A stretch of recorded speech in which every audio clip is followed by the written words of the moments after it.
Hello everyone and welcome to Tokens and Heft. I'd like to start by saying that I'm hopefully going to get back to doing more than one video a week, get back to Transformers, some Japanese stuff, some new stuff I plan on reviewing. I don't have a name for that show yet, but who knows. But this week on Tokens and Heft, we're taking a look at the D&D starter set, the new one. 5th edition, if you will, also known as D&D Next. This box is this is a great little $20 set to just get you into the game. If you've never played before, this is a great place to start. If you have played before but not in a while, or you're just looking to get back into it again, maybe see what things are like, this is a great place to start. There's not a lot. The rules aren't that different for me because I've been part of the D&D Next playtest since like 2002 when they started it. So I understand a lot of the things that are going on in here, but there are still a few little surprises for me. And I would like to note that once these were released, I think it was this weekend, you can get the complete, the complete basic rule set. Is available online right now. Complete with character creation, all the spells, all the stuff you need to get kind of a custom home game started. Though we don't have a player's guide, a monster manual, or a DM guide yet. Those are coming out sometime after Gen Con this year. So let's check out what we've actually got inside. Nice box. I dig the art. I love that ogre. I don't know why, but it really that's what I picture an ogre to look like. Yeah, things, contents, yada yada. In the box, we have, first I'd like to point out that you get a set of dice with this. And these are not junky cheapo dice. If you can see that, they've got a bit of a pearlescent swirl to them. They're all rather nicely inked, no screw-ups or anything. I own a lot of dice. This set of dice on their own would probably cost you like $7-8, maybe 10 or more. Well, maybe not that much, but it would probably cost you like $7-8 for this alone. So that's almost half the price of the starter set right there.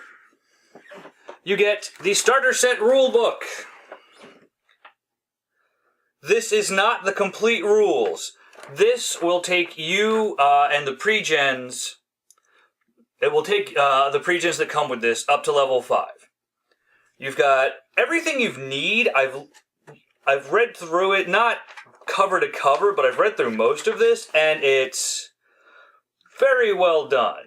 It's not like overbearing in its hand holding, but it does a good job of explaining stuff if you're not used to things. It's a pretty good place to start for new players. Again, I love the art they're going with in this edition. And again, D&D's usually had great art for a while now. All the various spells, at least up to level 3. And then, I know I've mentioned this in some recent reviews. The back of your rulebook should have a reference on it. Whether it's for gameplay as a whole, common things that come up, common conditions. Here is the back of the basic rulebook. That's where they put the appendix with all the various conditions. So you don't flip through or anything. You're like, what the heck does paralyzed do? There it is. What is that? Do we still have...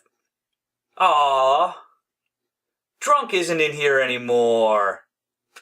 In earlier versions of the playtest, they had rules for being drunk. It was pretty fun. We also get, I haven't looked through this too much yet, but you get a nice adventure, The Lost Mine of Phandelver. Oh, and I forgot that I printed out some of the maps already.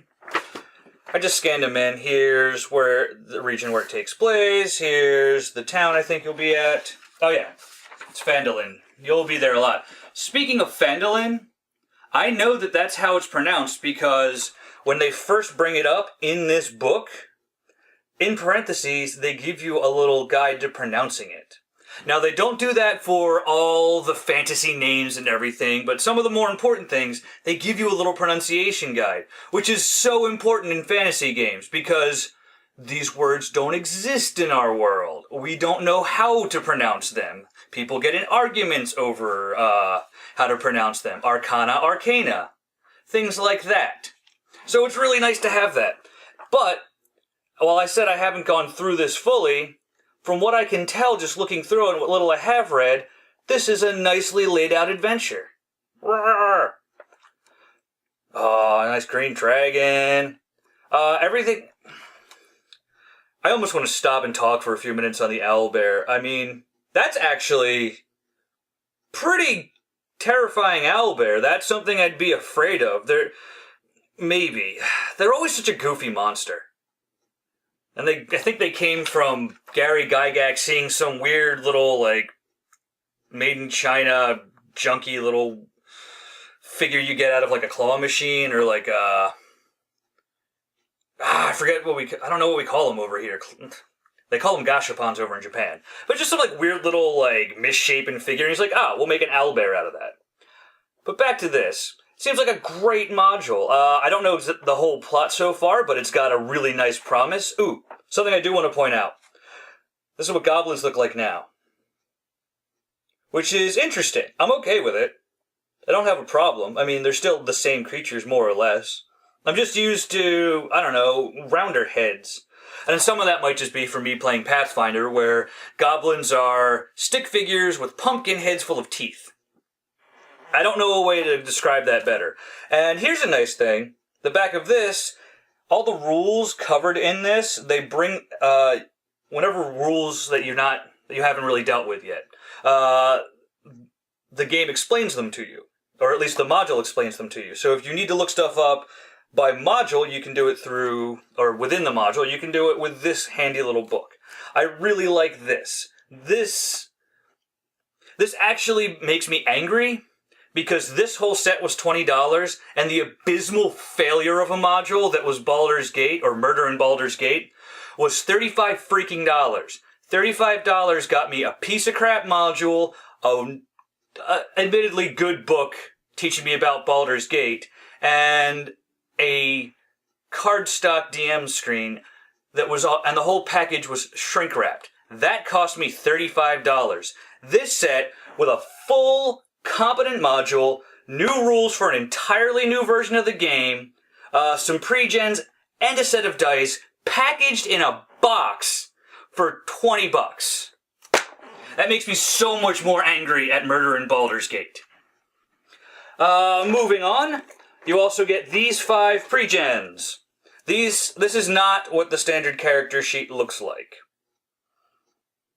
It's actually, I really like the new character sheet, though some people don't like it. But hey, it's D&D. You can always write up your character sheet however you want. As I always tell my players, look, I don't care where you write all your stuff down on your piece of paper, as long as you know where they are and you can find them when you need to, then it's all cool. So, they don't give us names, which is good. We've got a halfling rogue, a human fighter, another human fighter. One is more of a defensive fighter, one is more of an archer kind of a thing. We've got a wizard, and we've got a cleric. The wizard is an elf, the cleric is a hill dwarf. And then there is, of course, this, which I actually really like this poster. I think I'm going to put it up in my basement. The backside actually has a D&D Encounters, a sheet for filling out stuff for D&D Encounters. I really hope this isn't the actual sheet they want us to use. I don't like this whole thing along the left. Let me show you. I don't have any of my other sheets out, unfortunately, or else I could just show you one real quick. See that? That is your strength score. That is the strength modifier. Normally these are arrayed horizontally. So you've got, on your left-hand side, you've got all your scores. And then your right-hand side, you've got all your modifiers. Because knowing your score, I mean, I guess I see why they did it, because you don't need to know the actual score. You need to know the modifier more often. But, I don't know, it just irks me. Maybe it's one of those things that, just because I come from older editions, it just bothers me. We've got, I'm trying to think of new things to go over, because I guess the last real version was 4th edition. So, everything's completely different.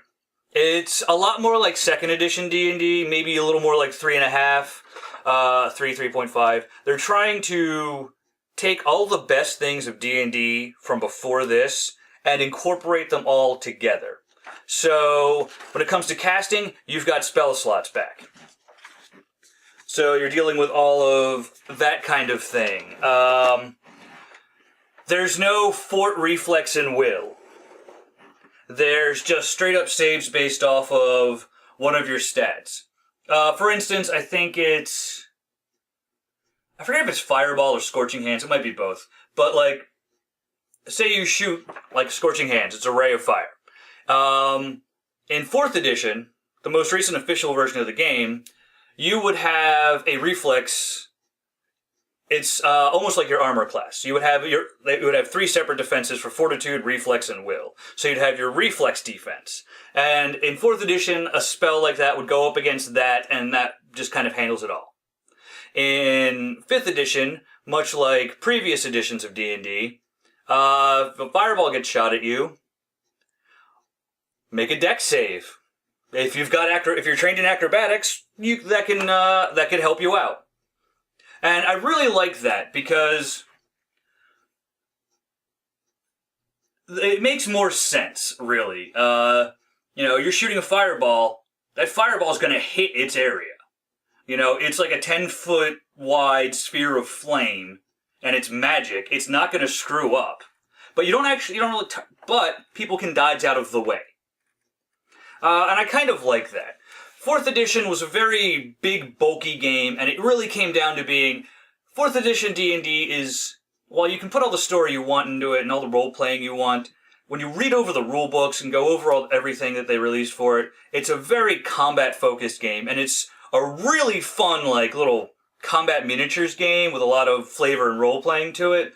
And the 4th edition modules they released, every one I've run so far has been fantastic. That being, and my point is that I appreciate 4th edition for what it was, and I really like it, and I do want to play more 4th edition. I really love this new edition of Dungeons & Dragons. It's a lot better for freeform D&D. In 4th edition, it's very, very difficult for you to kind of improvise a campaign as things go on. My home campaigns, I've been running with the D&D Next rules, the playtest rules for like a year or so now.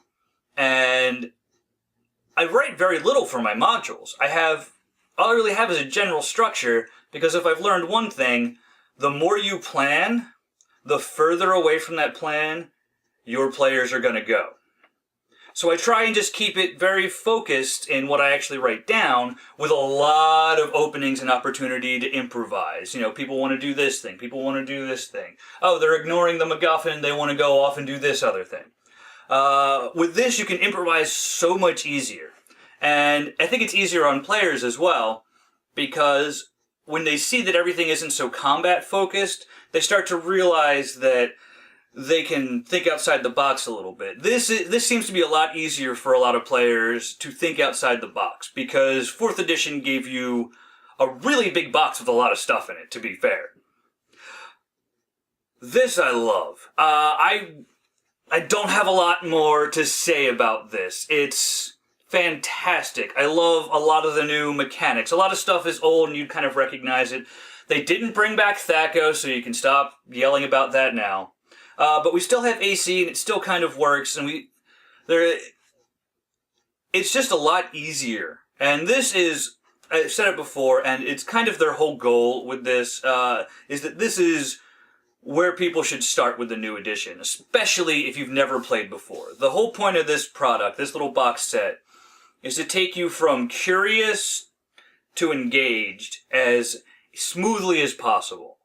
Here, We have characters for you. We have all the rules you need to play. We have a whole little adventure for you that explains rules as they come up. We give you a set of dice, because not everyone knows what all these dice are. The only real complaint, and I really don't see why this hasn't been done. This should be at the beginning of every role-playing game, in my mind. At least one that uses a full set of polyhedrals. They're like, oh, here getting started, and here's the game dice. They're just sitting there. There should be a little chart that has a picture of this guy, and underneath it says D4. You know, this guy, D6, D8, D10, D12, D20. Because that's how you just refer to them all the time. No one ever says, oh, the 20-sided die. No, someone says, roll your 20. Roll your D20. Give me a D20 roll. I don't know. It's in all of the powers and everything. You know, you do 2d6 plus 3 damage. You do 1d8 plus 1 damage. Things like that. Just telling the players that the 8-sided die is the D8, I don't think is enough. Because I've seen a lot of people in their first time playing, and even after a month or two, they're still struggling with what dice are what. Especially if if it's a die that they don't constantly use. You know, some characters are like, alright, cool, I got a D20 and I got like 5 D6s, that's all I need. But then, oh no, a thing came up and now I need to roll a D10. Which one of these is the 10? Is this the 10? No, that's the 20. No, that's the 12. So I think it would be really nice if they included a nice little handy-dandy chart. But other than that, I don't really have any complaints about this. I know some of my players, my one friend always plays a half-elf bard. He's one of those people that every game, even if it's not the same character, he prefers to play a half-elf bard. In the current rules, even the expanded full rules you can download online, those are still just kind of the basic rules. Rules-wise, in terms of mechanics, it's got everything you need to run the game. But in terms of character creation, you've only got 4 races and 4 classes. You've got Fighter, Wizard, Cleric, and Rogue, and those are the only classes available right now. And then you've got humans, you've got dwarves, which are mountain and hill dwarves, I think. They have little sub-races. The elves have wood elves and high elves. And then there's halflings, which are Lightfoot, and one other thing I forget because it doesn't usually get chosen. So even the expanded rules we have out now are limited in terms of character creation, but they do give you everything you need to go beyond this starter rule book, beyond this starter set, and moving all the way on up. I don't really want to go over the digital rules right now, mainly because I'm not going over an entirely new edition of D&D with everyone. But I really wanted to let everyone know about this D&D starter set, because I think it's a fantastic product and it's priced to move. I mean, $20 for this whole set is really nice. Especially, and it comes in a freaking box. This didn't have to, if it weren't for the dice, this wouldn't have to come in a box. They could have just shrink wrapped it and put it out there, but it wouldn't feel as nice. It wouldn't give you that sense of occasion of buying a new starter set. Kinda wish the box was red to keep with tradition of the old red box sets, but hey, I'll take what I can get. So yeah, if you are interested in D&D, if you want to see if you gave up after 4th edition and have been playing Pathfinder or something for a while and want to see what it's like, this is a great place to start. If you have no idea what you're doing and just kind of curious and you've seen people play and you kind of want to try out D&D for yourself, this is a great place to start. You know, you could buy far worse things. This is a great set for $20 and to start you off on a whole new role-playing experience. I'm Lincoln for Tokens and Heft, and this has been the D&D Starter Set. I'll talk to you guys next time.